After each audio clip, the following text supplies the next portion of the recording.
Hello, everyone. Good afternoon or good morning, depending on where you are in the world. And welcome to this Halo cross-media measurement community town hall. My name's Matt Green. I'm Director for Global Media and Measurement at WFA.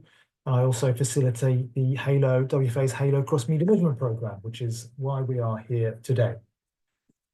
Now, today's agenda, we are going to do a few updates, talk about what Halo is and what it is not, from my point of view. If you attended these sessions in the past, you'll become familiar with the advertiser segments that we've been featuring, and we've heard from Unilever, Nestle, and many other advertisers in these bi-monthly town hall sessions. Today, we thought we'd bring in my boss, Stephan, who's going to talk to you all about why WFA is involved in this space, what our aspirations are for this program into the future. Lastly, we are hoping to hear from Martin Lawson about the progress that the Origin beta trials are making in the UK. So we're looking forward to hearing from Martin yet. Okay, so yeah, we've been doing these sessions for a while, and there are 100 people in this session at the moment. A lot of you in this meeting, I think, will probably understand fairly well what Halo is. Again, we've been doing this for some time. But I wanted to talk just briefly about what we think Halo is and what it's not. I think it's worth just reminding, because it's not always obvious to everyone. So a refresher. Conrad, you've raised your hand. Is there something you'd like to say? I'm going to assume not, but if you do, then put it in the chat, because everyone can use the chat or the Q&A if you want to put any questions in. Okay, so a refresher. What is Halo today? So I think it's 4 or 5 things, right? First of all, it's a principles-based approach. We've set this North Star needs statement. You can see these 8 principles on screen here. It's not too elaborate, it's not too esoteric. These are the features, requirements that global brand owners have from cross-media measurement. We set this and a bunch of corresponding principles underneath these areas. Some years ago, we set this, and it's been our North Star. What we've been seeking for is a community of global advertisers and national advertiser associations, as reflects our membership. Martin, good to see you. What else is Halo? Well, Halo is also a technology framework. So post the development of those principles, we've created this technology framework. It's a mechanism for combining classic audience panel data with big first-party data. So this is a new approach for measuring cross-media, and you've heard about virtual IDs. That is what Halo is all about. It's a framework, a technology framework for enabling cross-media measurement. New concept. Going further than that, what Halo also is open source software code. So that concept has been written over the course of about the past 2 or 3 years. We've been translating that concept with a volunteer army of engineers. We've been translating that into real open source software code. Think Intel Inside as a proxy. Really, the progress comes from Origin and ANA, Aquila programs, who are the exciting deployment programs. They are taking this open source code and they are deploying it to create real productionized systems which can accommodate real data volumes. That's where the real action is. That's where you get your measurements. It's from the markets who are deploying this. But yeah, I like to think of Halo as a bit like the Intel Inside. I think that's probably the best analogy. It's here to provide a high-performing and stable core technology, which markets can use as part of their deployed full solution. They will need a lot more than just the technology, actually. They need to stand up panels, they need to develop governance, they need to manage complex local politics and much more. So there's an awfully big task associated with deploying the Halo framework into a market, but they needn't worry about the core software. That is what Halo is for, is to provide that core software. Okay, and because it's important, very important, that this program of work is both neutral and impartial, we've built a governance framework around it. It sits within a consortium. There is a steering committee composed of a bunch of media owners and all the advertisers you can see on screen as well. This group of actors are steering this program. There is a program leadership team. There are various industry advisory groups which are launching strategic initiatives.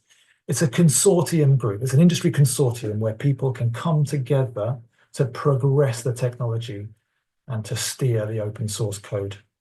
At the moment, there are two markets using this, the UK Origin and the US Aquila. In the future, we look forward to other markets using the same software and hopefully joining this consortium as well. And the last thing I'll say about Halo is that the door is open for collaborators and always has been open to collaborators. If you would like to come and join this mission, participate in this mission, bring ideas, or come and join the engineering effort, we'll be very keen to hear from you. This is not exclusive, it's very inclusive. We want everyone to come and join this industry effort. So that is what Halo is today. I hope that's helpful. I just wanted to put it up because it sort of occurred to me that we've been doing these town halls every month throughout 2024. And we haven't always been really clear. And I think it's just worth being really clear about what this is and what it isn't. This is not an entity which is deploying software. That is for organizations like Origin. And I'm sure there will be others around the world which will seek to deploy this in markets too. That is not the role of Halo. Okay, so I'll talk a little bit more about the technology roadmap. So in 2023, the focus of the program was all about just completing the initial code. 2024 was all about refining that code and enabling Origin and Aquila to build something closer to production. 2025 is a huge year for those two markets I've just mentioned because they seek to go into launch. And we're going to hear shortly from Martin about the progress that those guys are making there. But to enable a launch, we want to ensure that Halo is here to enable them. And so there are two big features we're working on this year. An API, which is all about getting data out of the system, because while user interfaces are all important, it's inevitable that local industry actors that are using an Origin or Aquila system will want to find a way to get the sort of fire hose, if you will. So we're developing an API to enable that data to be accessed more readily. And there are sort of quarterly milestones for how that API is going to be released into the open source environment. The second feature we're working on this year is called the aggregator, the event data aggregator. And this is all about getting data into the system. Now, as I mentioned earlier, the system is predicated on various technologies, including the virtual person ID. Actually, that's a federated system. And the way it works is that participating media owners assign virtual persons to all their impression data.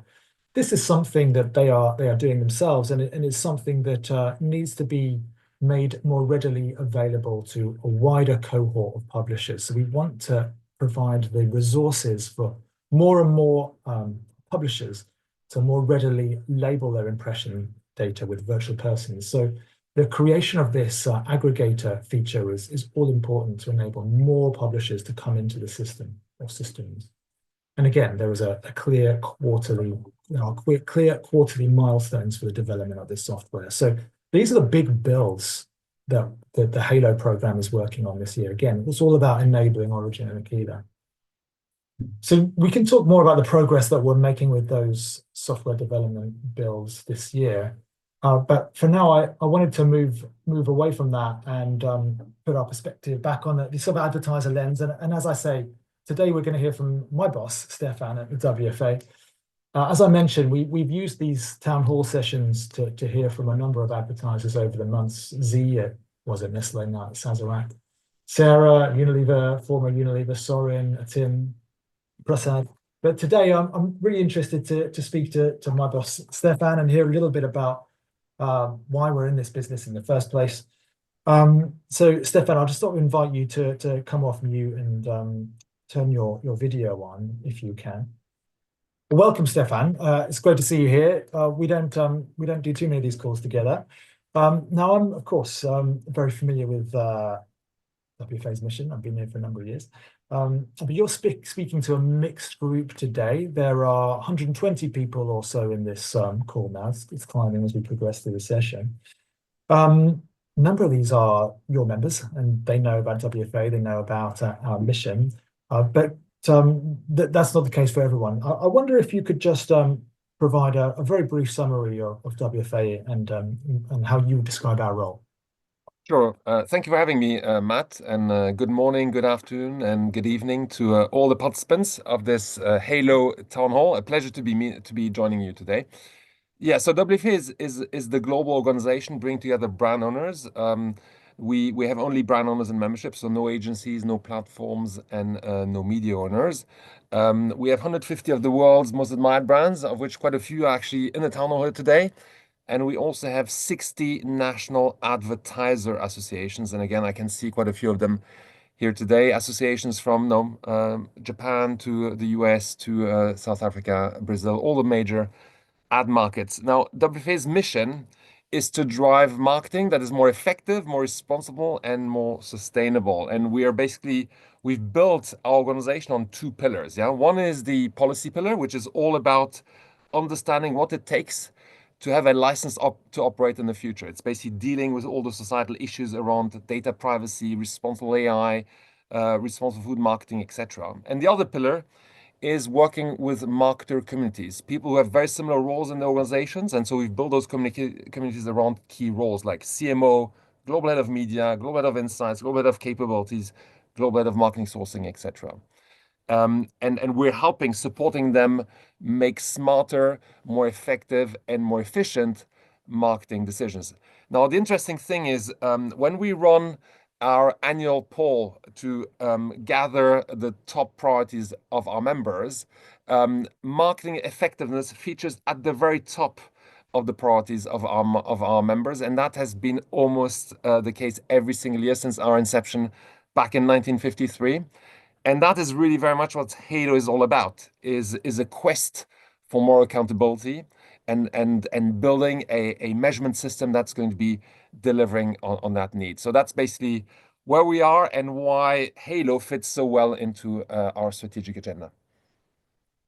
Oh, that's really good to hear. So, but could you tell us a bit about, um, we understand why it fits in our strategic agenda, but what prompted us to take up this mantle? Because it's you might, I think you've even described it as a bit of a poison chalice. So can you why are we here? You know, it fits within the strategic agenda, but why did we start on this mission?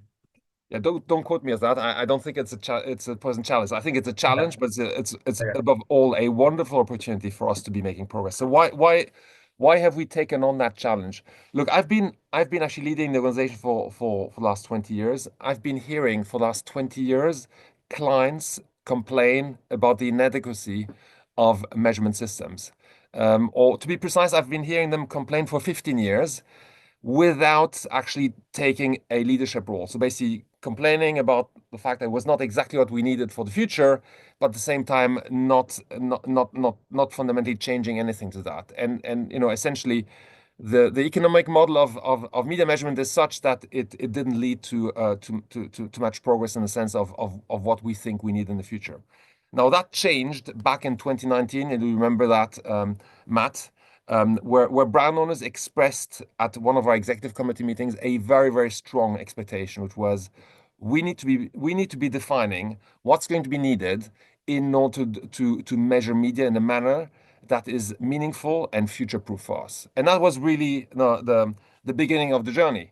That's where we started now defining those principles and what we call the North Star, which essentially describes the sort of key planks of what we think need, the key features of what we think we need in the future in terms of measurement.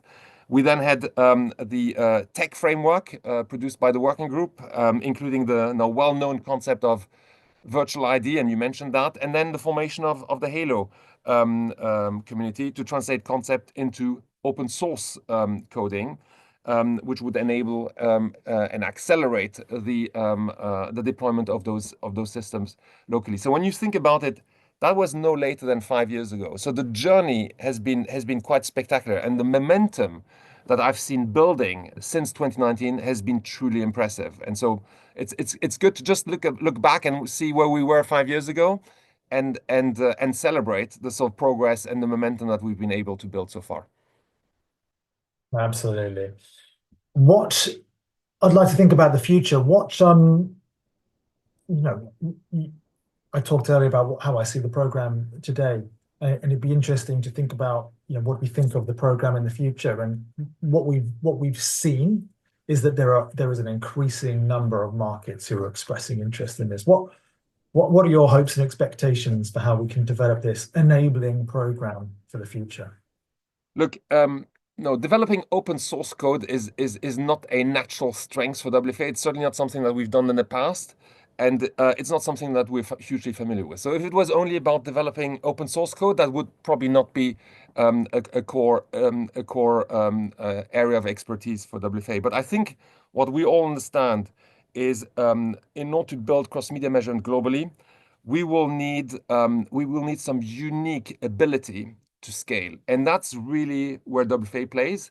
This ability of defining a global framework, bring together all the different stakeholders in the ad industry in order to rally behind that, and then work with the local markets in order to build in sufficiently of the local nuances in order to make that truly meaningful at a local level. And that's really what we do for a living. That's why we were set up back in 1953. That's really where we excel, I think, because we have this community of global brands that are keen to build globally consistent frameworks and local markets that are best placed to decide ultimately how that needs to be operating at the local level for them to be delivering on their respective needs. And that's really where I think the role of WFA is going to be central. And that's really what is so incredibly exciting. Now, I've been seeing the excitement, grow the excitement around this. The queue is becoming longer, and that's always a good sign. I can tell you that now from some experience in terms of building global initiatives at WFA.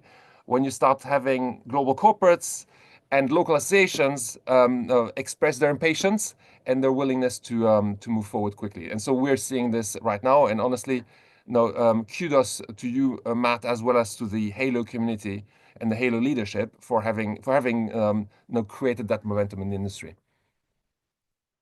Oh, brilliant. Thank you. So last question. What about any messages you might have to stakeholders who are not involved? What would you say? Look, I think it's really, really important for this initiative to be seen to be an inclusive initiative. That's very much the essence of what it is. And it's probably not by coincidence that you've picked this symbol of the halo, this circle. No, a circle is inclusive by nature. And that's also very much something that we've always said we were very keen to achieve, bringing actually ad industry with us, rally behind a common vision. And as you said in your intro, Matt, it's very, very important that we keep this door open. We know that some industry stakeholders might still be interested to join. I'm thinking here in particular of media owners. And I just want to repeat how important it is for us to welcome all the different parties to this initiative across the entire ad industry. So this is basically a call to media owners in particular, but other ad industry stakeholders that are interested to be joining our effort, because I think collectively we're about to deliver something that is truly going to get us to progress as an industry collectively in driving accountability. And that's in the end an indispensable foundation to create trust in the industry, also to create trust among CFOs and CEOs in terms of the accountability of marketing. And so this is a call for others to join our initiative. Fantastic. Stephan, always good to speak to you. Thank you very much for your time. Really appreciate that. Thank you for having me, Matt. Okay, great. Martin, thank you very much for joining. Now, everyone is curious to understand the progress that you've been making with the Origin beta trials.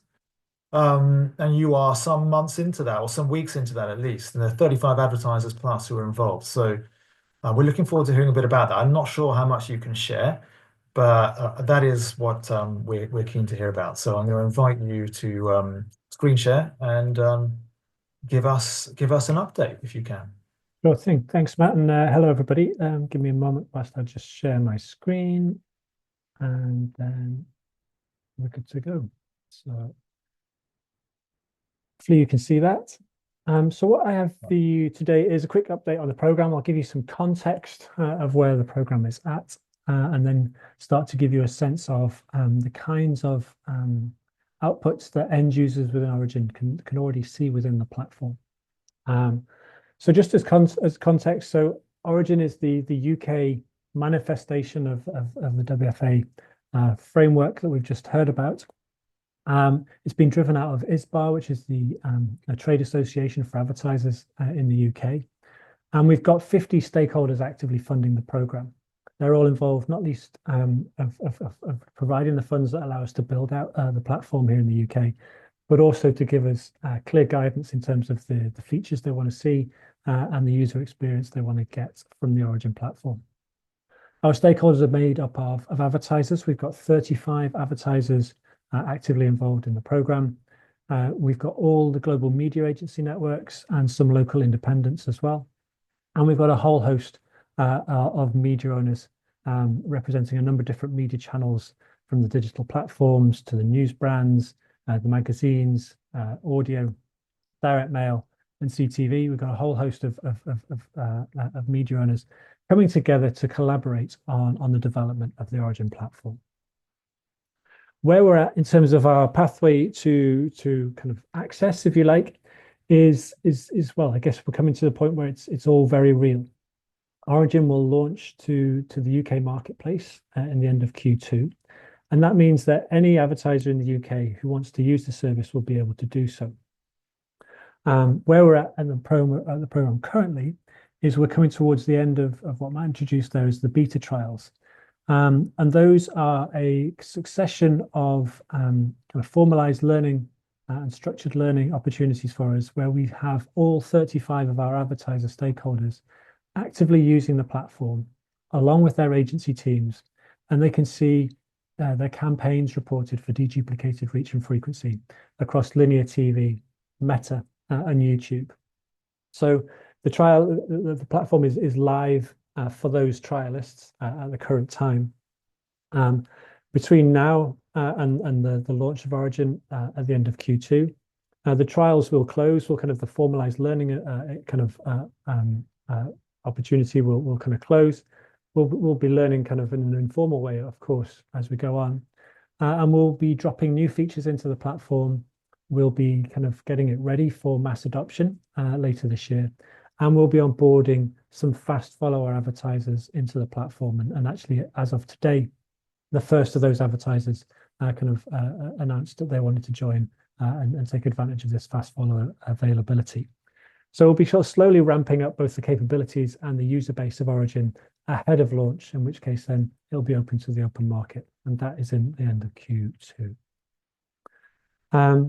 The trialists have been using the platform for the last few weeks, and some of them for a couple of months now. We've got a total of 46 organizations involved. So that's the 35 or so advertisers and their agency teams. They're giving us feedback on a constant basis. Some of that's through structured learning opportunities. Some of that's just through the day-to-day conversations that we have with them. But what we're getting a sense of is real kind of active engagement in the Origin platform.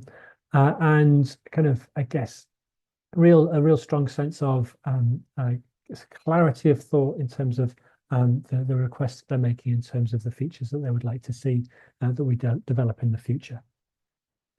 We've been kind of taking some surveys of our trialists, and 93% of them have said that they will use Origin for post-campaign analysis.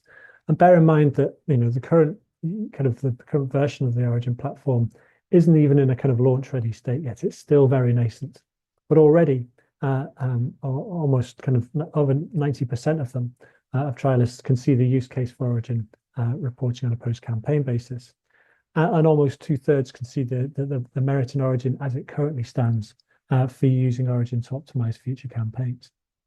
Those numbers will both grow, we're sure, as we release new features and capabilities into the service in the coming weeks and months. And what's really valuable as well is that the trialists are giving us some really clear and specific feedback on what needs to happen in order for them to kind of get maximum utility from Origin. So they're giving us really clear indications around both the kind of the structure of the data and the capabilities and what features it will support, as we build out Origin going forward. This is, I guess, reiterating some of the requirements that we've been gathering from end users over the last 4 or so years. It's just adding a greater level of clarity, and specificity, and prioritization to the features that they're asking for. And in terms of some of the features that we'll be dropping across this year, so in this quarter, we'll be moving the platform from reporting against an all adults audience to being able to report against demographic groups based on age and sex. Next quarter, we'll be kind of adding to that demographic kind of granularity by introducing social grade demographics as well, and alongside kind of onboarding TikTok inventory into the platform. At or around about the time of launch, we'll be also onboarding Amazon inventory into the platform, and so on and so forth. So the kind of the evolution of the platform will continue before launch and beyond as well. And also our kind of scope and coverage will increase as well. So when we kind of release the service to the open market in the middle of this year, it'll be able to report back on linear TV, Amazon, YouTube, Meta, and TikTok inventory. And those kind of buying points combined represent about 70% of UK ad spend, which is a great place to start, but it's obviously not the destination we want to get to. So following on from launch, we'll be working with advertisers to understand what their priority media channels are, so we can onboard the inventory from those other kind of remaining channels in sequence with their ambitions to get to as close as 100% market coverage as quickly as possible. And I'd now like to just sort of share with you some kind of hot off the press kind of materials that we've been able to generate working alongside our trialists. What the trialists see is actually just a data file. It comes through as an Excel file. It's got lots of very valuable information in it, but it doesn't necessarily kind of wow the eye or give you necessarily a sense of what's possible from the report. So I'm going to give you a few example kind of illustrative use cases of what Origin data can show you. The first thing it can do is give you a sense of what your total and your unique reach is by each of the individual vendors that are being measured as part of your campaign. So you can look at your total reach here, and what the subset of that is your unique reach. It will also allow you to kind of understand what the overlap and the duplication is across each of those vendors. And here the illustration kind of shows you on the Venn diagram where the overlap is between vendors 1, 2, and 3. We can drill into this. So in this illustration here, we've got a 22% overlap across the 3 vendors in totality, but we can also start to drill down and understand what the levels of overlap are against each different combination of vendor. And you can also see what the incremental reach of different vendors is as well. So the end user would specify what the anchor channel was, and then what the subsequent order of vendors would be, and understand how much incremental reach each vendor is adding to the reach that had already been driven by the previous vendors. Of course, Origin doesn't have cost data embedded into the platform. It just measures reach and frequency. But if you've got that cost data to hand, then it's very easy to calculate what your cost per unique reach or cost per incremental reach point is, and work out what the associated value is attached to that. We can also look and see how campaigns grow over time. So in this illustration here, we can see how the campaign has grown its cumulative 1+ cover over time, and how each of the vendors has contributed to that. And from the kind of, I guess, the flatlining of these profiles here, it looks like these vendors were switched off in this illustration after a few weeks, whereas this vendor here continued to add reach to the campaign as time progressed. We can also sort of slice and dice that by understanding how reach is driven by video consumption of different completion statuses. So in this illustration here, you've got the reach curve over time of those impressions which were measured at the all measurable impressions level, and this blue line is the subset of those impressions which were viewed to completion. So in this example here, as something around 85 to 90% of all impressions were viewed to completion. And we can break that out by each individual vendor. So you can see how each vendor is generating view-throughs for your campaign and how that grows your reach over time. And finally, we're able to offer a perspective in terms of how campaigns are growing frequency, both in totality, and then what the individual contribution of each vendor is in terms of growing not just your coverage build, but what the frequency overload is as well. These are just some illustrative examples of the cuts that you can get from origin data. They answer many of the fundamental planning questions which media planning teams and departments have when they're looking to build out their campaign schedules. And it offers a perspective on those questions which isn't currently available. Origin is a single source data set that leverages the power and granularity of digital first-party impressions, but also combines that with other media signals in a single source environment. It's a unique opportunity for advertisers to learn how their campaigns are performing on a historic basis, and then to leverage that insight into campaign plans going forward. Of course, this isn't the end of the road for Origin. This is just what Origin can produce at the moment.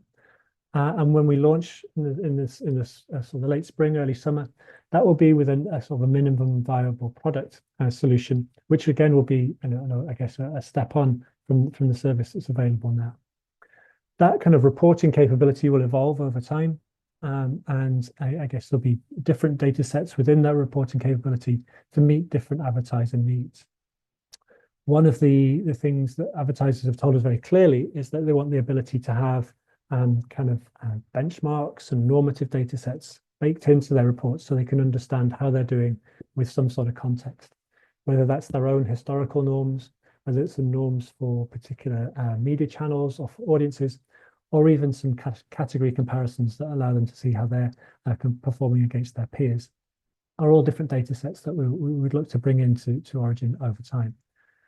And of course, if we have that perspective around understanding how kind of benchmarks and normative data sets can be derived, then those are also the data sets that we would use as the basis for a planning kind of capability.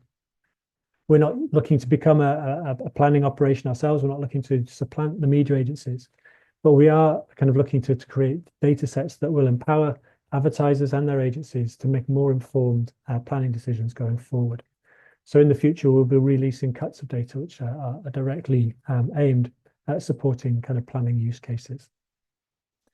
And the final pillar of work, which again is part of the WFA North Star framework, which Matt spoke about earlier, is about enabling outcomes measurement. And one of the key pillars that we can do to support that is to create cuts of origin data which support econometric models or MMM initiatives by creating a time series of data which is kind of pre-qualifies media in terms of how it's generated unique reach or reach at a certain kind of target level of frequency. And we've already started work on that. So late last year, with the WFA team, we met with around about 60 different organizations, both advertisers, agencies, and analytics organizations, to start to capture the requirements for what a kind of origin-specific feed of MMM-ready data would look like. And that work is ongoing, and we hope to have kind of a feed of that data live in the market early next year. So that, in a nutshell, is Origin. If any of you have any questions, I'd be very happy to field those. And feel free to contact me after the session if you'd like to know more. But it's a really exciting time in the program. We've got our advertisers and agencies using the platform who've been waiting to kind of use the service as they've been waiting for it to develop. And a whole tranche of new advertisers, agencies, and media owners who have this sense that Origin is now imminent.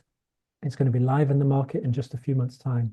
And they're wanting to get closer to the program to join in, understand if they're an advertiser, how they can get their campaigns measured. If they're a media owner, understand how they can get their inventory measured so that they're part of a new emerging measurement ecosystem within the UK. So Origin and the Halo framework kind of more broadly has been like a really laudable notion for many people for a long time. And now it's becoming real. It's really tangible. and kind of the tone of voice and the intent in advertisers' voices in the conversations when we have with them now really shows that they're kind of believing that Origin is a real thing and they want to get involved. So if you'd like to have a separate conversation about this, I'd be absolutely delighted. Any questions? I don't know if they've popped up in the chat, Matt, or there's anything questions come through, but very happy. Thank you, Martin. That was excellent as always. It is a very exciting time, and it's obviously very encouraging to see that trialists are giving you good feedback on how the product's working initially. And it's also, looking at the use cases, it's really interesting to see how users will be able to look at all measured impressions and also have reach against different thresholds, including full duration. That's going to be fascinating to see. And this is one of the unique selling points that Origin is going to offer to the market, which is not something we've seen before in my view. So, that is going to be fascinating. There are some questions coming in. Some of them are sort of similar, I suppose.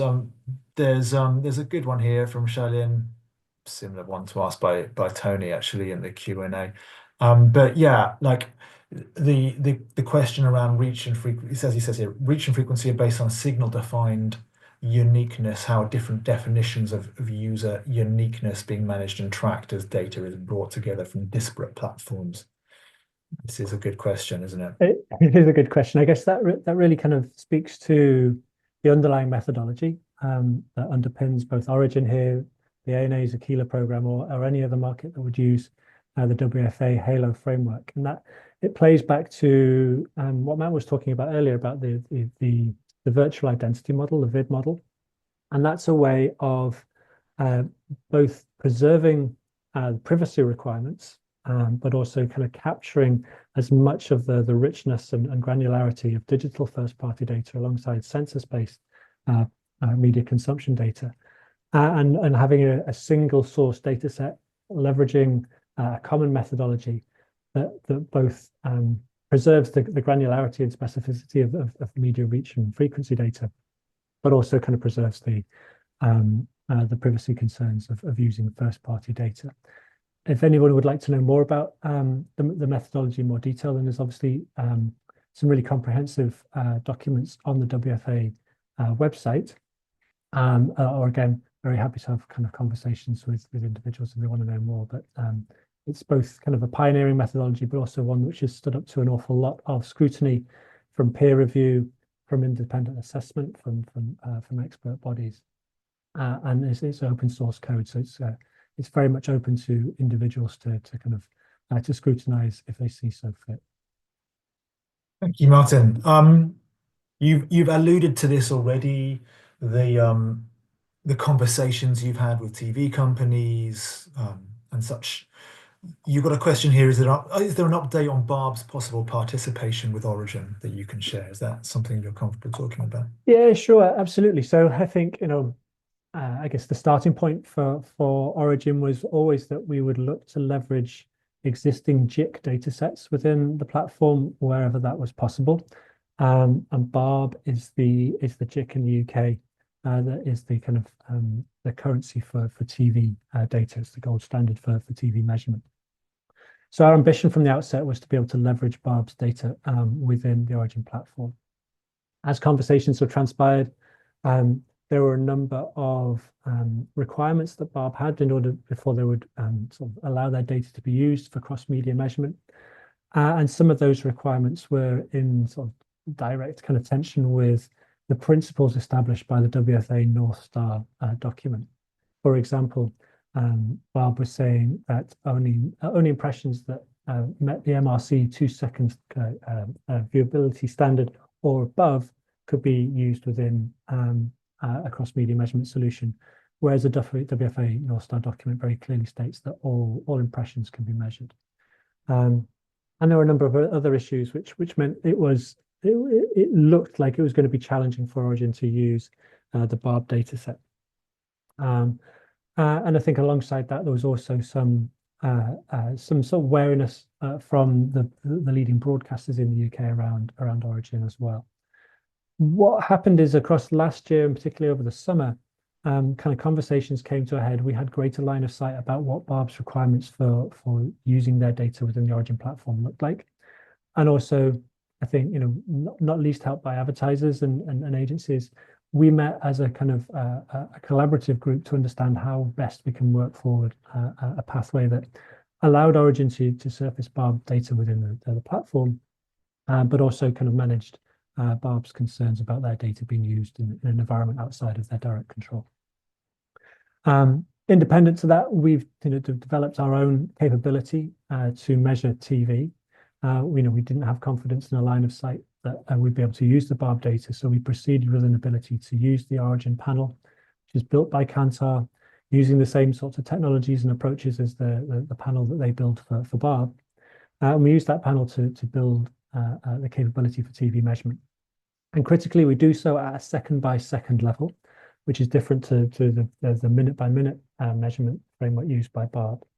So there's an immediate advantage to using the Origin dataset because it's got a much more granular kind of resolution to it, and it allows that direct comparison of a digital video ad being kind of measured at a second-by-second level with a TV ad being measured at that same second-by-second level.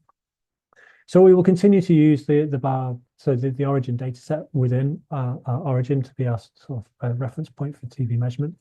But we continue to talk to Barb about how we can surface their data within the platform as well, because we know end users value, use, and rely on Barb data for many of their decisions, not least in the trading environment. So familiarity, as much as anything, means that having Barb data would meet many end user needs. So we continue the conversations.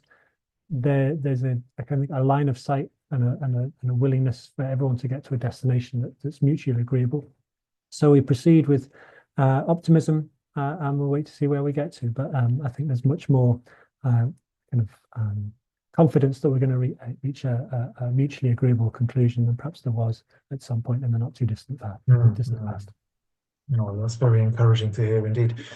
We've been asked here, can you estimate the impact on communication effectiveness from Origin? Is there a good question? So yeah, I'm not going to make that kind of prediction, but many of the advertisers that we've been working with over the long term in the development of Origin have mentioned something like a kind of 10 to 20% uplift in campaign effectiveness off the back of using Origin.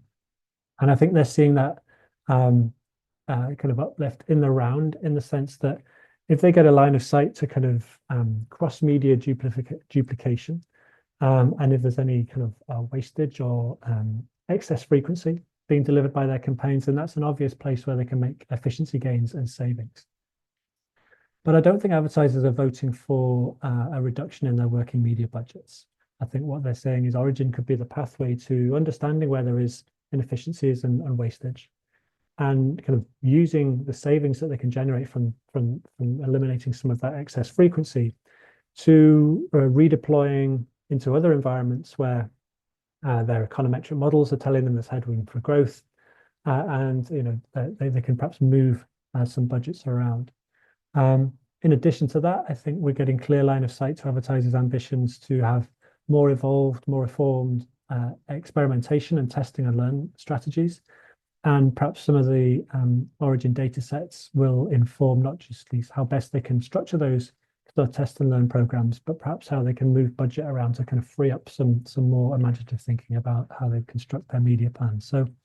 So absolutely, I think advertisers are seeing Origin as a line of sight to more effective campaigns, partly by driving more efficiency, but also just by kind of having a stronger sense of knowing what's working and how much they can invest in the things that are working hardest for them. That will vary from advertiser to advertiser. It will vary from audience to audience and campaign to campaign, but I think there's a unifying kind of collective perspective that Origin will make a meaningful difference to the efficacy of their campaigns. No doubt. Now, Martin, you are an old hat in the effectiveness space, I dare say. One of the questions that you no doubt get asked and has been asked today is, effectively, how does this differ to other tools that are out there? So I thought I'd ask you, I think we've got something here which is unique, but without referencing any other suppliers, how does what you've built here, how does it differ from other market solutions? How is this solving a problem which wasn't solved? Yeah, good question, and we could talk about this all day, and I'll try and be brief. But I think fundamentally, and it's not what I've built; it's what we've built, and I mean that in the most collective sense, in the sense that this is born out of an advertiser brief, if you like, articulated through the WFA North Star principles, and some of those principles are around kind of how the data needs to manifest itself within Origin or any other local platform.